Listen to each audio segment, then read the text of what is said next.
सबसे पहले तो आप मीडिया को मैं ढेर सारी शुभकामना और मेरे तरफ से धन्यवाद जोहार करूंगा। और आपने इस मेले में आकर कवरेज की, उसके लिए बहुत बहुत आपको बधाई। और इस मेले के अंदर में जो आदिवासी महाकुंभ के नाम से ये जो मेला चल रहा है, और इस मेले में मावजी महाराज की जो भविष्यवाणी है, देवापुरी महाराज की जो आगलवाणी है, उसके माध्यम से आज जो मेला संचालित हो रहा है। और कई गुना इस मेले के माध्यम से और मावजी महाराज के माध्यम से, देवापुरी महाराज के माध्यम से जो भविष्यवाणी जो इन्होंने जो जब कही थी वो आज कहीं न कहीं सत्य हुई है। और उसी आशा के साथ में पूरे भारत के अंदर इस राजस्थान राज्य में कहीं कहीं से इस मेले में लोग यात्री आते हैं और अपनी श्रद्धा लेकर आते हैं। और जो श्रद्धा लेकर आते हैं, और यहाँ पर त्रिवेणी घाट है, इस घाट में जो पूर्णिमा के दिन जो शुद्ध स्नान होता है वो हमारे पूर्वजों द्वारा और यहाँ की जनता द्वारा ये शुद्ध माना जाता है। इसलिए ये महाकुंभ इसको भी कहा जाता है। ये भारत के अंदर में राजस्थान का मुख्य मेला है। आदिवासी की आस्था यहाँ जुड़ी हुई है, इसलिए यहाँ इस पूर्णिमा के दिन, माघ पूर्णिमा के दिन भारी संख्या में यहाँ श्रद्धालु बहुत सारे आते हैं। सवाल था आपसे कि जो प्रशासन ने यहाँ पर व्यवस्थाएं की है बेणेश्वर मेला 2025 को लेकर, उन व्यवस्थाओं से आप कितना संतुष्ट हैं, क्या कुछ? देखिए, प्रशासन ने जो व्यवस्था की है जिला कलेक्टर महोदय के माध्यम से, हम भी यहाँ संतुष्ट है। बहुत अच्छी व्यवस्था है। और यहाँ पर पूरा जो प्रशासन लगा हुआ है रात दिन, जैसे कलेक्टर साहब के माध्यम से, एसडीएम साहब से माध्यम से, जो पंचायत समिति साबला के माध्यम से, और यहाँ पे जो पंचायत है दौलपुरा पंचायत में ये मेला आता है। और ये सारी सुविधा आप पूरा आपका मीडिया कवरेज कर सकते हैं। बहुत ही अच्छी सुविधा है। हाँ, हो सकता है छोटा मोटा कहीं नदियों में कहीं सफाई वफाई नहीं हुई हो, या फिर हो सकता है कहीं जो श्रद्धालु आते हैं उनके जो भोजन व्यवस्था जो बनाने के लिए जो दिक्कतें आती है उसमें तो हो सकता है। बाकी व्यवस्था बहुत अच्छी है और मैं प्रशासन को भी बहुत धन्यवाद देना चाहूँगा, क्योंकि बहुत बढ़िया व्यवस्था है इनकी।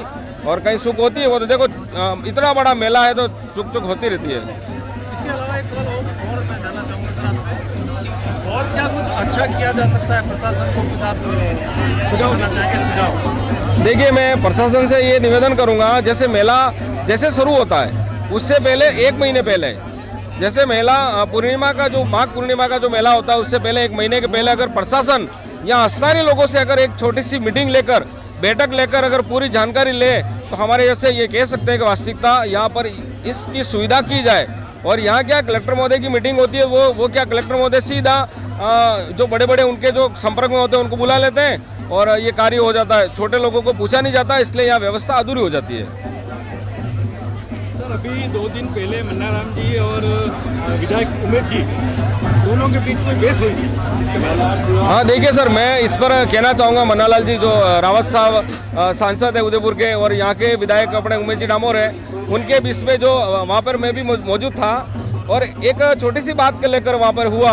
हमारा ये सवाल था कि क्या मन्नालाल जी ने ये कहा कि भाई झारखंड से जो बातें आई, झारखंड को मतलब लेकर, आड़े हाथ लेकर हमारे ऊपर जो उंगलियां की इन्होंने, हमने ये सोचा कि देखो झारखंड अपने भारत देश का ही राज्य है। और जैसे अभी प्रयागराज मेला जो भरा इस भारत देश के अंदर में, प्रयागराज में मैं पूछना चाहूँगा क्या प्रयागराज के अंदर में विदेश से लोग नहीं आए थे क्या? तो ये अपने भारत का ही मेला है। और ये जो आदिवासियों का जो मेला कहा जाता है, यहाँ पे देखो पूरे राजस्थान के अंदर में, तो यहाँ पे क्या भारत के अंदर में जो राज्य है झारखंड के लोग यहाँ नहीं आ सकते हैं? ये मेरा सवाल है। ये बार बार हमें टॉर्चर करने की कोशिश करते हैं कि झारखंड में ऐसा क्या है? झारखंड तो अपने भारत का एक राज्य है ना। भारत का जो कोना है अपना, भारत के लोग एक ही है सारे।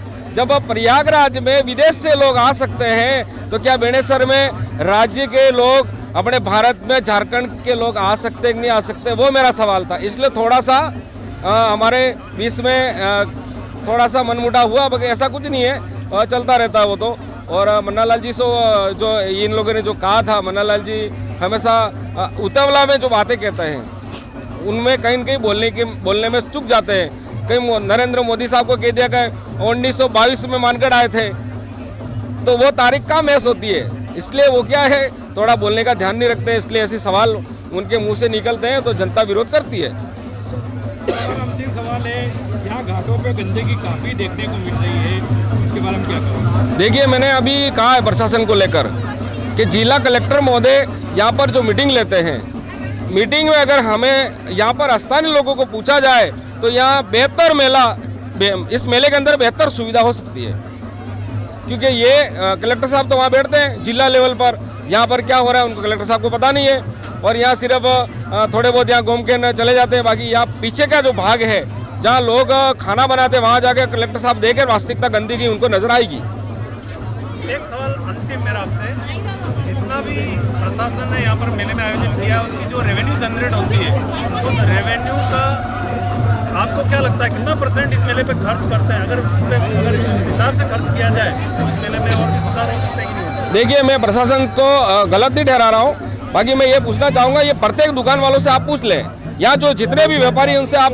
पूछ लें कि पंचायत समिति साबला की रसीदें इनको किसी को 11,000 की, किसी को 25,000 की, ऐसी रसीदा जो काट कर इन लोगों से वसूला जा रहा है, तो फिर सरकार का पैसा यहाँ कहाँ लगा बताओ, है ना? अगर सरकार यहाँ पैसा लगाना चाहती है तो इन सारे दुकान वालों को फ्री कर दे।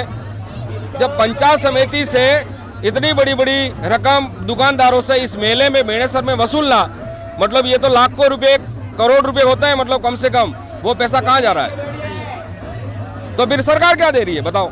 ये तो जनता का पैसा, जनता का मेला जनता ही करवा रही है। सरकार बार बार बोलती है कि हमने इतना करोड़ मेले में दिया। अगर मेले में इतना करोड़ दिया तो मेले में सरकार का भी ये फर्ज बनता है कि कौन सा करोड़ कहाँ पे लगाया आपने। तो ये जितनी दुकानें हैं, आप इस दुकानों पे घूमिए और यहाँ पर एक दुकान वाले से पूछ लिए कि कम से कम 5,000 के नीचे रसीद पंचायत समिति की नहीं मिलेगी आपको, तो फिर सरकार का पैसा कहाँ है बताओ? भाई हम जानना चाहते हैं कि जो सरकार ने जो पैसा इनसे वसूला है, मुताबिक यहाँ पे सरकार खर्च भी कर रही है कि नहीं कर रही है? सरकार तो नहीं दे रही है लेकिन वो खर्च भी कर रही है। मुझे नहीं लग रहा सर। अब एक दुकानदार 5,000 दे रहा है, 5,000 से 25,000 तक दे रहा है ना? हो सकता है 10,000 की रसीद दे देंगे और 5,000 और एक्स्ट्रा ले रहे हैं, लोग नहीं ले रहे, ऐसा नहीं है। देखो ये घोटाला चलता आ रहा है। पूरे मेले में सरकार द्वारा कहीं पर पानी की व्यवस्था की, ऐसा नहीं लगता आपको? हाँ, मैं तो ये कहना चाहूँगा सर, अभी जो एक बड़ा मंच बना हुआ है बेणेसर मेले का, कार्यक्रम वहाँ पे हो रहे हैं, वहाँ पर उस मंच पे पीने का पानी नहीं मिल रहा था, क्या जनता को मिलेगा? यहाँ पे इतनी बड़ी नदी है, 3 नदियाँ पड़ती है, यहाँ त्रिवेणी संगम है, चारों तरफ नदियाँ पानी है, इनको सिर्फ पाइप से पानी की व्यवस्था करनी पड़ती है। यहाँ ऑलरेडी पानी मिल जाएगा, वो भी नहीं कर पा रहे हैं ये। बाकी शुद्ध पानी तो पिलाना दूर की बात है। 2026 में आप इस मेले में क्या परिवर्तन चाहोगे? मैं तो एक ही सवाल करूंगा सरकार से।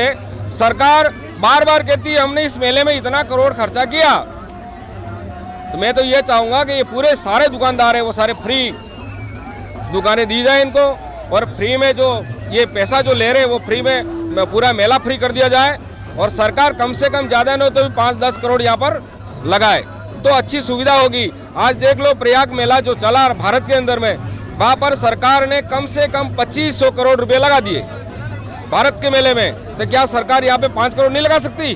वो भी तो सरकारी पैसा था ना, वो भी तो सरकारी पैसा था, सरकार ने वहाँ लगा दिया। तो ये भी तो सरकारी मेला है, ये भी आस्था केंद्र है, वो भी आस्था केंद्र था, वहाँ 2500 करोड़ लगाए।